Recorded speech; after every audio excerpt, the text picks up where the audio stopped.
Hi everyone, my name's Anna and I'm from GBNet and we're based in Brighton and I've got various colleagues with me. Finn? Yeah, from London South East Colleges, which is Bromley, Greenwich, Bexley and Orpington in London. Salmon? I'm from New City College on my campus, Redbridge, Hackney, Tower Hamlets and Haywood also. And my name's Ian, this is I'm Jenny. a double act, and we're from City Lit, which is an adult education college in central London. We thought we'd put up a question that was the spur to each of our projects, and this is the question posed by City Lit. Just have to read. Do you mean ESOL learners when you say English learners. So So first language, mainly first language, people that are highly influenced.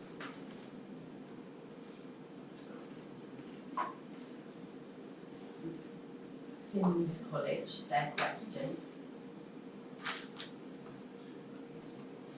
Is everyone familiar with quick reads? Do you know what that means?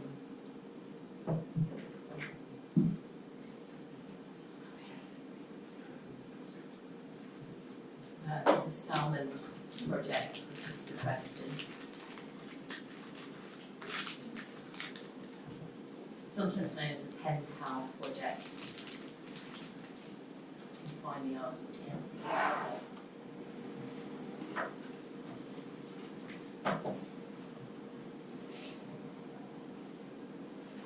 So we're going to now go to Ian and he's going to talk about his project with Jenny, so I'll hand over.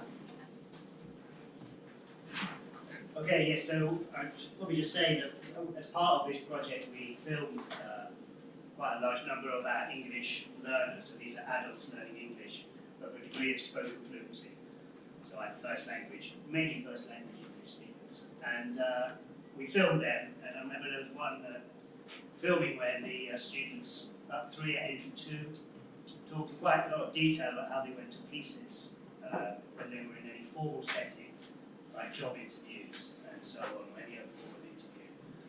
And they talked in quite depth about this. And I pointed out to them that they'd been speaking for about 20 minutes while being filmed, full of confidence and very articulate, and helping them, the distinction between that and their interviews. And they sort of said, well, yeah, it feels different here. I have to say, I feel a bit like they feel when they went to their interviews doing this. So yes. Anyway, but and I do want to sort of apologise slightly for that question and for its ugliness, really. It's sort of best we could do, but I also particularly want to apologise for the phrase cognitive profiling, which sounds a bit close to some sort of state security operation or part of a points-based immigration system or something. So, but there was hopefully it'll be a bit clearer what we mean by that as we go through the presentation. And in terms of actually just answering the question, is this possible? I think that our sort of answer is in those apocryphal words of Mao Zedong. It's a bit too early to say, and I'll probably see why about that in a moment. But I think we have good reason to be sort of optimistic and hopeful about what we were trying to do. So why did we ask ourselves this question, and who did we ask this question of? And those two questions are kind of linked. We focus mainly on adult learners who are in what we call our English for Life courses at entry level, throughout entry level and level 1. And these are non-accredited courses aimed at providing a more holistic English learning experience as an alternative to functional skills. The vast majority of these learners have been diagnosed with a specific learning difficulty, and they struggle to make progress, and particularly to make progress out of levels. And we also sort of had reason to believe that, from previous work that we've done, that there had been a tendency to overdiagnose dyslexia amongst this cohort. So we asked ourselves whether getting to know our learners better, and in particular knowing their neurodiversities, which we'll say a bit more about what that means in a moment, being more specific and gleaning more about their cognitive profiles from their English, from the start of their learner journey, would that lead to better learning strategies and therefore to more effective progress?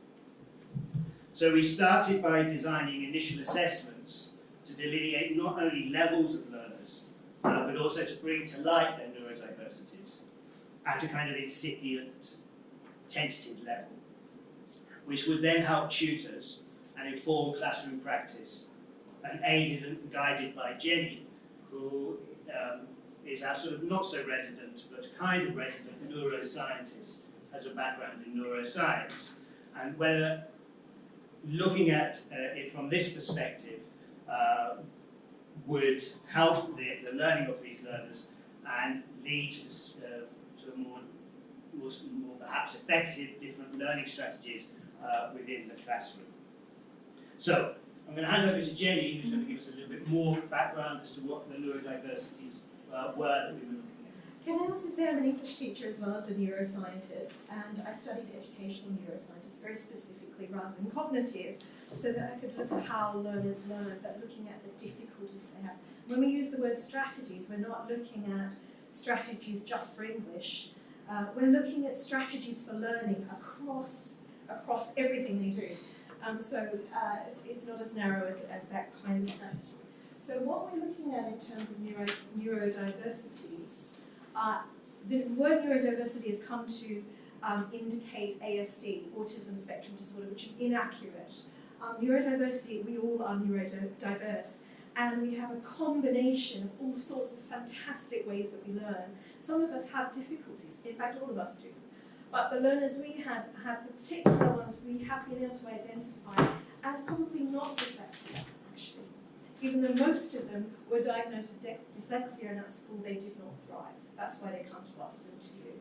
So, having looked at some of the words that we use and some of the things we were looking at in that initial screening, we were able to pick up things like slow speed of cognitive processing. This is probably something you're aware of. Is anyone unfamiliar with that one? I won't go into it. You're okay with that one. Poor working memory. This is something a lot of people say, but they don't necessarily understand what it is. So in the prefrontal cortex, we have the control, the traffic controller that decides what to do with the information coming in and out. The working memory, when it is a poor working memory, struggles to actually use that information effectively and efficiently. But there are many strategies you can use in order to do that in all subjects. So I won't go into that, except that chimpanzees have incredible working memories. So imagine how well we could do in the classroom with them. Because this is one of the indicators of successful learning, a good working memory. Phonological and whole word decoding is a little bit of a nasty word with me, because that really is what we're looking at when we're looking at dyslexia.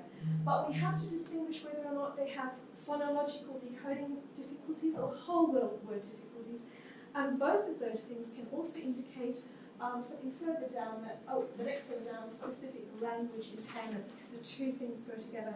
Very few of our students are being diagnosed with communication and language difficulties, but on the whole, that's probably what most of them have. Is anyone unfamiliar with that? So when we have adult learners still grappling with grammar, the correct use of prepositions, not being able to understand the passive tense, we have learners who have a speech and a specific language impairment, not dyslexia, but we mix them up.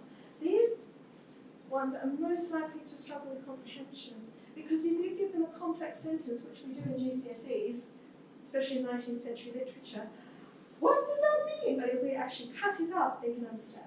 So there's a lot of strategies as a result. Poor inhibitory control, that's my area of dissertation.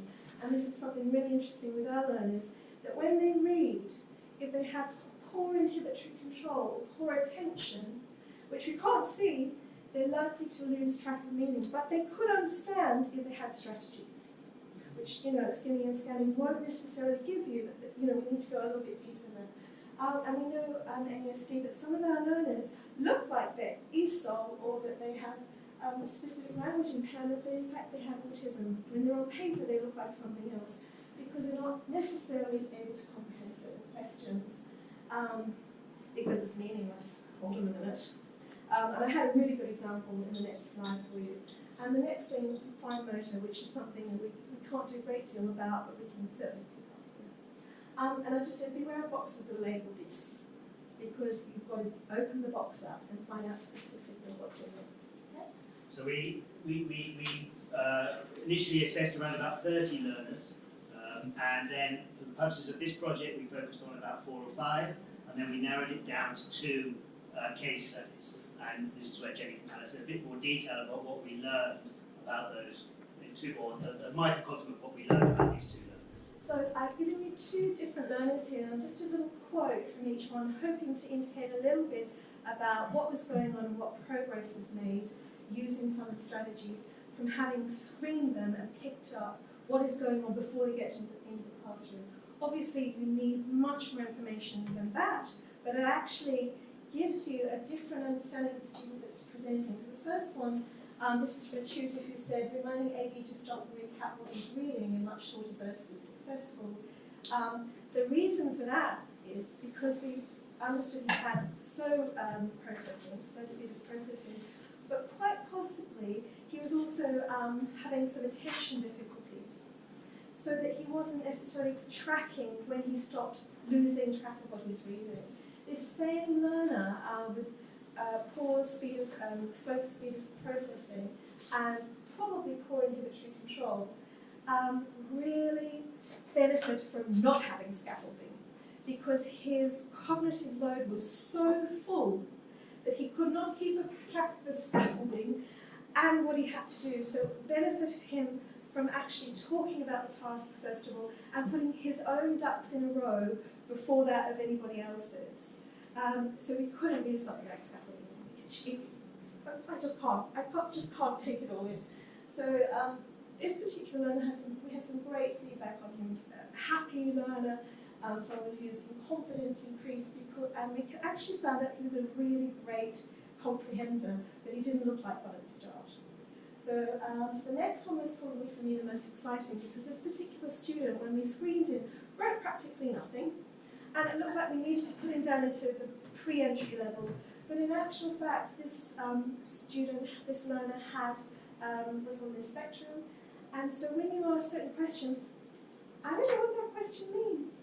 And his oral response, or his verbal response was, I can't tell, which is a really lovely, clever way of saying, I don't know what the hell this means. So something like, how many times, no, what was the question? How many times do you say hello to people? That was actually one of the comprehension questions.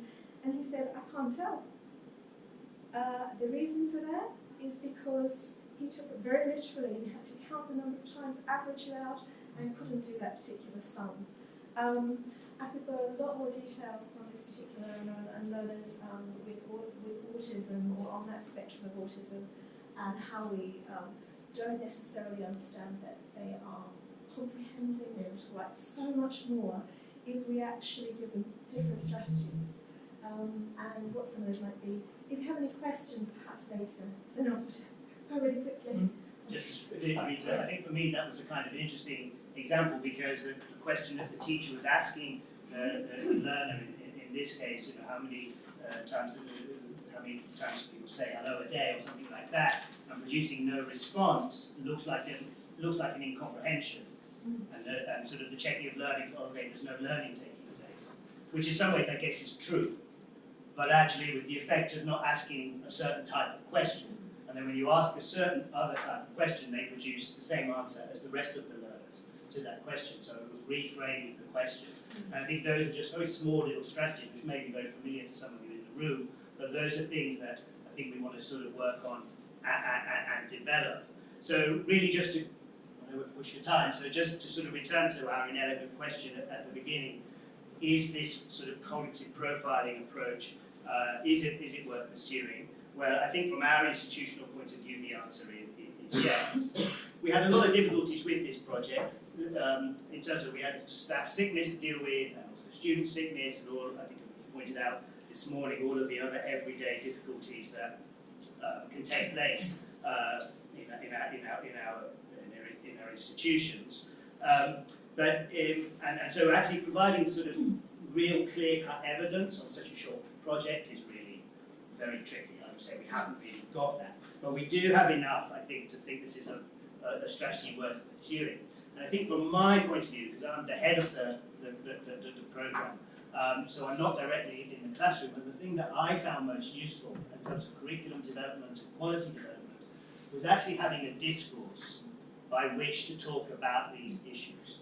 And that really helped collaboration between support learners, teachers, learners, myself, and so on, as opposed to a rather more general discourse, which is what I've often encountered when we're talking about people for whom learning, and particularly learning literacy, is a challenge. So I think for me that was what came out most of all from this project, and I think sort of summed up really by one of our support workers who felt that taking this approach, she said, it felt like it was breathing new air into the sessions with her learner. So I would say to conclude that we should possibly, get a bit more. Okay, so my name's Finn Devis. I'm from London South East Colleges and I'm based at Greenwich, and we deliver GCSE English and Level 1 Functional Skills English to 16 to 18s and to adults. And the project that I devised is called the DEAR Project. And the question was, could the use of a questioning framework for unseen text and access to quick reads improve reading comprehension and writing skills for GCSE English recit learners?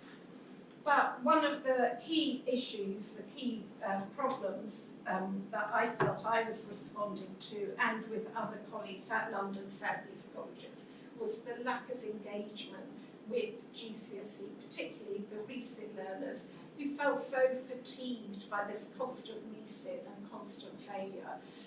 And for me, this was really depressing. I felt very sorry for them and felt real compassion. They're coming into FE and we're getting all the moans and groans, not this again, you're never going to do it, miss, I've done it many times before, there's no point in bothering, I'm not turning up, this sort of thing. And for me, that, I'm very passionate about English and I love all the texts that we do, things like Dickens and Graham Greene, maybe 1984, whatever. I'm really passionate about them and I want them to be passionate about it too. But for me and my colleagues, I could identify that there were real barriers for the learners. So the DEAR project was a response to those barriers. Okay? So the problem was, the first problem was the confusion when learners were faced with unseen texts. Why did they feel so confused? Why were they finding it so problematic, so difficult? And why was it giving such a sense of inertia, such a sense of lack of engagement? So in order to try to overcome some of these obstacles, I devised the DEAR project, which is actually a national project. DEAR is drop everything and read, and I also add bolted on, drop everything and write. It's a national project and it's also ongoing in the US, and it was a way to stimulate much more excitement and enthusiasm and a buzz about reading again. And then I devised, I mapped over that, a DEAR, drop everything and read, questioning stepladder into the reading comprehension text. And then it was actually a three-pronged attack. I also launched the DEAR, drop everything and read, quick reads, which was in partnership with the reading agency. So the first prong attack in September, these were 2 a penny. I got the reading agency to donate me a whole box. I got a load from our LRC. I got a load from the ESOL department. And it didn't matter whether they were 5 years old, 6 years old, or current. It actually didn't matter. I had a big box in my classroom with a beautiful DEAR display of all the lovely titles that we all love, Handmaid's Tale, Sherlock Holmes, Frankenstein, beautiful posters, big deer display, and I launched the Deer project for the learners, drop everything and read. And I put the big box with the posters, okay, you're all entitled to come in, pitch in, you know, take one, I don't care if it ends up under your bed, if the dog eats it, it doesn't matter, they cost me 30p. So it was to encourage the learners to take a book each and then come in and then we would share them and I would do a little review of the week. I'd drop everything and read as they came in. You know what it's like, we're waiting for them to come in, they're late. So I'd say, okay, you know, write to me about what you read and share with your friends. Okay, so that was the first prong attack and I was amazed at how successful it was. I thought no one would want to pick up the books. But they all launched upon the first box and they were gone, and then I had to get a second and a third box. And they were reading them and it wasn't structured. I wasn't there saying, oh, have you read your book? Did you finish it? It was more like, you know, if you enjoyed it, read it, come in, talk about it, write your review, talk to your friends, share. So that was to develop a buzz and a culture of reading, to reawaken a love of reading, and it worked really well. Okay. So the real problem for me, and which I'm sure many of you share, is this. How horrific is that? Our lovely Jane Eyre, our lovely Dickens, Hard Times, and they are faced with this. And our learners are horrified by it. And the first thing you get is, no, not this again. Miss, this is so long. I can tell you now, right off, I ain't reading that, end of. Are you serious? Are you having a laugh? Not this again? No way. Why is this text so small? I can't read this. Where's my overlay? This is just one big blur to me. What do you want me to do with it? So, you know, this for me, you know, I feel horrified. I'm really passionate about English. How can you possibly be saying this about Dickens, you know? And the other key issue I identified in the marking and assessment of the learners' work was that, say for example, we were giving them Brighton Rock, and it starts off, Hale had been in Brighton for 3 hours and knew someone was out to murder him. They would all write questions which thought Hale was a place. Already, they're off on the wrong path. So I thought, you know, how am I going to cope with this? So I've been reading a lot about metacognition and developing cognitive strategies for learners and assisting them, equipping themselves how to learn, yeah? How to find strategies to learn about learning. So what could I do? So I've been reading a lot about Laurie Smith and King's College, Let's Think in English, where she was doing critical analysis reading, reasoning and critical analysis questioning, CARS and CACs. And I thought this was wonderful and I really, really engaged with it, but to me it seemed aimed at much higher level learners. So I thought, well, what I can do is adapt it. And then meanwhile, I was also reading a lot about the work that Deborah Michael was doing at the University of Exeter, which was skills for writing, which was brilliant, adapting the skills for writing. So I thought, right, okay, I'm going to make this part and parcel of my Dear project, and what I'm going to do is break it down into the 5 W's, the CARS, critical analysis reasoning. So, who is the text about? What is the text about? Where is it set? What genre is it? And for me, it seemed like we were all dumped in a forest with no lights, and we're told to get from A to B. And we've got no signposts. But then suddenly to give them the CARS, the 5 W's, and to get them to be questioning each other, so who is the text about, where is it set, what genre, why, what period is it set, why does that matter? This was excavating the text before we did the deep dive language analysis. And it is so important, that little box, particularly on paper 2, because if they haven't comprehended the difference between one 19th century, one Victorian workhouse, one 21st century modern academy, Britain, how can they compare the views attitudes? How can they understand the attitudes? So we devised the cars, and this is, say, a little worksheet that I would give them on the text. And I would get them to work through that in groups, and we would have our reading circles. So we'd have a reading circle, which was the dear, drop everything and read, and I would be using colour and images, yeah, to help them. And then I would move into the critical analysis questioning, which was a much deeper analysis of language and imagery and structure and points of view, perspectives, that sort of thing. Okay, so another prong as part of the DEAR project was how do I move from that black and white text to something far more engaging for learners in FE. So rather than this be seen as dumbing down, it was just an engaging way to make reading and writing much more exciting and accessible. So here I would start with the poster. I would link my text to film and media, TV, documentaries. And then I would package it, and we would be doing our cars as our first icebreaker, warm-up, predictive reading skills, yeah? And then I would move into the 5 steps. So I've stepped it. So I would have stage 1, stage 2, stage 3, stage 4, and then on the second lesson, because at LSEC we do 2 GCSE lessons a week, I would then have the drop everything and write laminated scaffold, so the checklist. So they would be using a laminated checklist and word bank to stimulate and support their writing skills, which was giving rise to much greater, deeper quality of writing and a much more structured approach to writing.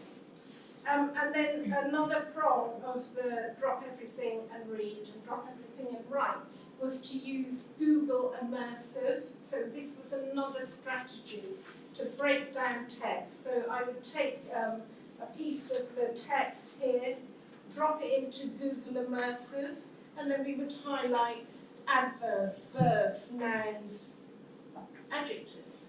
So this again was our cars. We're doing our back to basics, getting back to the language, and really supporting the learners in those basic skills before, shoving a semantic field in front of them, yeah? And giving them, really trying to exercise that rigour and discipline and that metacognitive approach where they are learning the skills to learn about the text, yeah? Good, and then we were doing the reading circles. So, the next one, we would have our dear reading circles. So look, it looks much more colourful, doesn't it? The learners seem much more engaged. And I have to say, they really, really jumped at it. And level 1 functional skills, the results are coming through just now, and pretty much across the board, getting about 80% at first sitting. So they've done brilliantly, and the adults have done brilliantly.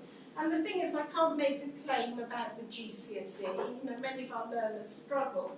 But what I feel pleased about this year and the achievement of the DEAR project is that it has given rise to a much more engaged approach to the delivery of GCSE English. And the learner feedback is that the use of Google Immersive and also Audible. And so, say for example, the Ruby and the Smoke, I would start with Google Immersive with the text, the parts of speech, and then I would then play it on Audible, and then show a film clip, and then we would do the deeper analysis of the text. And it gave rise to a much richer, more engaging delivery. So if anybody wants any resources, any samples, I'm more than happy to give them to you, and I can leave my email at the bottom. All right? And I think this is your slide, but we've got just under 15 minutes left now, so we might have to slightly. So what did we learn? But I pretty much covered it, and there were a lot of other things I learned by doing the ETF project, which was things like the use of Padlet, the use of Audible, Google Immersive, Mentimeter.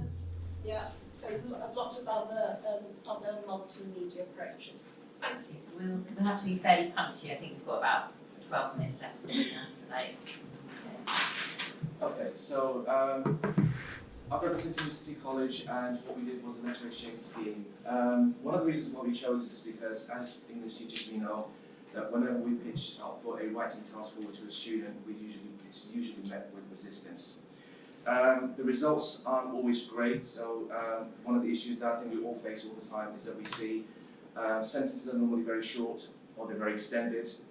The motivation isn't always there, the confidence isn't there, they don't have faith in their own abilities and their own skills. So we wanted to exchange letters to see if it's going to make an impact, a positive impact. So the aim was to engage and motivate learners to write so they become more confident and proficient writers, and to participate in authentic and extended writing practices instead of just limited short social media posts. Because what students do normally say is, well, nobody really likes letters. Even if we tell them it's going to come into the exam, you've got to be prepared for it, they always say, you know what, we just use social media instead. So it does impact things quite a lot. Now, I wanted to show you the motivation, the impact it's had as well. So this is one student, it's only a few seconds long, and during the, I think this is the second month, I believe, in October, so we started in September. This is the impact in October. Now this student, when he started off, he did lack a lot of confidence. He didn't have the self-belief to say, I can write something good. So he actually asked if we can record him just a few seconds, I think it's about 6-7 seconds. He wanted to share it today because he knew it would be coming forward here. So if you just play the video very quickly. Okay, I'll give you a brief rundown then of what the outcomes were. Now the outcomes for all of the students, so about roughly 60 students, and they were of a functional skills level 1 background. And the end result of the outcomes of the students and this letter exchange project was it had raised the motivation, it had raised the self-esteem, their attendance had improved quite dramatically because it was 90% and above. Their punctuality had also improved. They would normally come in a few minutes early because they knew that they would be seeing the letters and the responses to the letters. And most importantly, also improved their writing skills. Now, what we did was, the way we went about it is we wanted to, we had safeguarding at the forefront. We thought about protecting students' privacy. So the way we went about it is we asked students to think of an alias. Now this could have been based on anything, a fictional character, for example, or it could have been a role model, or it could have been a hero or superhero, anything as long as they're not revealing their personal details. And on that basis, if you go on to the next slide. So it's examples of profiling. Now, this is how we got students to plan out. So we got students to think about, firstly, who they want, what alias do they want to have. So this particular person, his role model was his brother, and he spoke about why he looks up to him and why he wants to use his brother as an alias. He said because he makes money. He spoke, and the other things that we said to students is to limit it and restrict it to their interests and hobbies. So this person spoke about horse riding and how he's really into it, and he spoke about his pets and he loves them. He has a dog and 2 cats. And he spoke about just rabbits and just general things that he's really into and his interests and so on. And you can see from the middle he's kind of planned it out a little bit. Now if you go to the next slide, what you'll see in front of you, and it should be the next page, this is their first draft when they wrote it. And you can see this is the kind of response that we're used to seeing in classes. Short sentences, not very clear, not very coherent. Some ideas are there, but again the structure isn't really quite there. You can see some spag errors, some corrections, some mistakes. Now we did this in the beginning, and for my classes specifically, the way it happened was when I pitched this idea to the student, I said, well, this is what I would like to do with you. The class burst out laughing. They thought, this is not our thing. And this is the kind of response that they did right initially, but then within 60 minutes you could see there was a change in their attitudes, a change in their motivation, where they started taking ownership over it and they really took it on board and said, you know what, I'm going to make this work because somebody's actually going to read it. Now, next month, if you go to the next slide, this is the response that we got. And you can see the dramatic impact it has had on the students' writing. And I really should play that video, but it's the same student who wrote this letter, and he wrote it in so much more detail. Now the students felt this was so personal to them. They really felt that it was a very personal experience because they knew that the other person was reading it, took the time and effort to respond to them. And it was also a sensory experience, and students also were really interested in their handwriting, making sure it's nice and neat. They wanted to make sure it's the right paper. They wanted to get the right pen, and they were again doing it all on their own. And when they would write a task, they would just automatically say to the person next to them, "Oh, could you just proofread it, just correct any spelling mistakes?" Or they would come to me, or they would come to somebody else in the classroom and say, "Could you just check it?" Especially the assistants, the teaching assistants. So it has had a very, very positive impact. Now, just to talk about the impact a little bit more, initially none of the teachers were expecting that it would be received so well. Now, my class, yes, they burst out laughing, but by the end of that lesson, they did change. And everything, their attitudes, their outlook, it all changed. And for them, it was an opportunity to experience another platform other than social media. They didn't realise, a lot of them, that it is something practical. It is. I mean, we received, for example, utility bills. We might write to the council, but this time it was actually somebody responding back to them. Now, a couple of more examples I'd like to give is one of my students, about 3 or 4 of my students actually, they had joined quite late, so they weren't part of that project. But when they saw what the rest of the class were doing, they actually were really into it. Like, somebody wrote to you. They actually read your letter and wrote to you. And again, they were sort of looking into it, they were reading it, they were saying, okay, well, this is what we should write. And again, it had a very, very positive impact, and I think it's been very successful. The only things that I suppose we would do differently in future is maybe have more sort of controlled, a formal peer assessment, rather than sort of students doing it informally, which is very encouraging, but definitely have formal assessments. And also just closer assessments of students' progress being shared, so everybody can see the results that are being produced. Thank you very much. So I'm going to keep sitting, if that's all right, doing my own slides in 5 minutes. Can you just put your hand up if you teach GCSE research students? Quite a few here, no, yeah.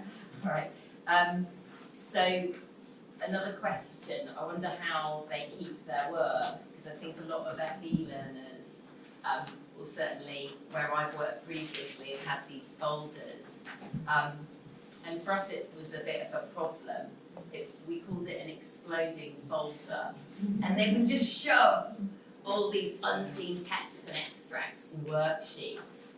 And we came up with a solution, which was the focus of our project, which was to move to a single resource for our first term to replace this kind of exploding folder. So our lesson, we have 2 lessons a week for GCSE research students. Half of the lessons are writing and half are reading, and some of that time was doing warmers and reading our book for the term, which was The Woman in Black. We did 15 minutes a week. And then the other part was the reading booklet, so it wasn't the whole course, it was just a quarter of it. The booklet was informed by some educational research. I don't know, has anyone here heard of Doug Lamothe? So some of the work from him and various colleagues influenced what we did. If you're interested in the booklet, I think it might be coming up on the Excellence Gateway, so you can see it. I'm really sorry I forgot to bring copies, there's not many left now. Anyway, we tried to break up the text in the first term rather than giving the whole extract with questions, smaller questions. Here's an example of a page. I'll come on to feedback on that from students in a minute. We also included space for feedback, teacher feedback in the booklet. So this is very clear that it's a kind of past checklist with a space for comments at the end. We included key vocabulary. This was an example of a page we put in that we find really useful for students when they're talking about writers' viewpoints. They often struggle to find the words, and we found that actually really helpful. And we interspersed fiction extracts with thematically connected non-fiction extracts. So our fiction extract, we focus mainly on The Woman in Black, but we also then would put in some extracts to do with, this is an example of ghosts. So we looked at a Victorian extract to do with a ghost sighting and the Enfield hauntings. So we kind of had this cross-fertilisation, and we interleaved these kind of non-fiction texts into the fiction. We wanted to see what the students thought. Radical idea. So before October half term, 130 of them wrote on little post-its, and it was a bit basic, but I just well, we had these flip chart bits of paper. Overall, I found a reading booklet, and then they just had to complete the sentence. And then a positive about the booklet and a negative to just elicit some other feedback. 121 of them, of the 130, gave us a positive comment of how they felt overall about the booklet. Now, a lot of our students are quite negative, especially at the beginning, so we felt that was quite a nice result, and kind of spurred us on, made us feel a bit more confident. We wanted to delve a bit deeper into the themes that had come out from our initial feedback.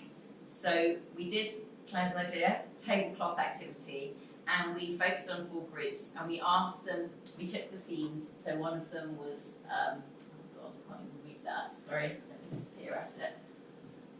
I can't read it, but it was something coming out of one of the themes, so it would have been something like, I'm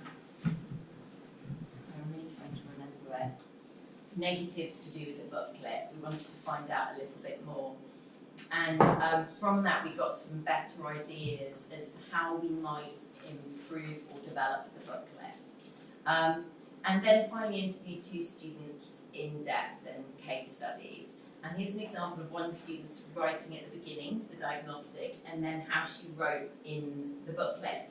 And it was really interesting, this student, because she had failed her exam 4 times. And she was on her 3rd go at college. And she'd obviously had loads of practice looking at extracts and writing answers, and she wasn't passing. And are we out time? Yeah. And some of the teachers had said that this scaffolded approach, it was interesting that this came out, that might not be helpful because it didn't replicate the exam scenario. This student, dyslexic learner, found it, as many others did, really helpful, she said, to prepare her for the exam, because the bite-sized chunks of text directed attention onto what needed to be used for close analysis. And we did try to link them to the extract. And she passed her November reset, and she got grade 5. She got grade 5. That was a really nice result. And the other student is producing really high quality work, really high grade writing actually. And she said very similar things about the breaking down, and the approach really benefited her. So that's really interesting. Yeah, a few learning points. It was really useful for cover. We had loads of staff absence, and it provided a bit of a backbone that students had this resource. So we had 2 members of the team off for nearly the whole term, and it left like 1.5 of us. So the book was really helpful, but it meant that we couldn't collaborate much on the content. This created a bit of a problem with teacher buy-in, because if you get given a resource, you don't have that sense of ownership, which for me as a teacher is like really important. How do we balance that need to kind of maybe provide coherence for our students? They seem to really like the booklet, with making sure that teachers feel that they've got input. So that's a further discussion. We've got a few ideas around it, but yeah, it's a big one. Differentiation is great because we can put an online booklet online, so they can access it whenever they like. Support staff can access it. We can do coloured booklets, so everything's in colour for students who need it. We can make a Claro Read friendly version. We did extension tasks and activities, but there's a constraint element because you have to do this resource before you meet with groups. So again, it's that balance. But student feedback has been really positive, and a really nice part of this project for us was it kind of forced us to talk and have these conversations a bit earlier than we might have, and we've done a second new improved booklet, of which yeah, it will be available to share if you're interested. Sorry, I haven't got any copies. How can we get hold of the booklet? Yeah, let's just say the booklet took a really, really long time to make. It was so faffy, and it is great to share it. It's just like doing all the lines and things. I think we're going to put it up in the Excellence Gateway. Yeah, it will be there, but I think, I know that there is that desire to want to sort of take, but Anna's point about the team need to feel ownership. Yeah. So you could take Anna's resource and as a team work on cutting it up and Your doing own what you text. want. Yeah, because you Yeah. would probably get buy-in. You wouldn't want it as a No, resume, absolutely. but just to see the approach and the questions, because a lot of thought and work has gone into thinking about the approach, which could be really helpful for you. Using that as an example. Yeah, exactly. Yeah. So, yeah. I'll give you my address.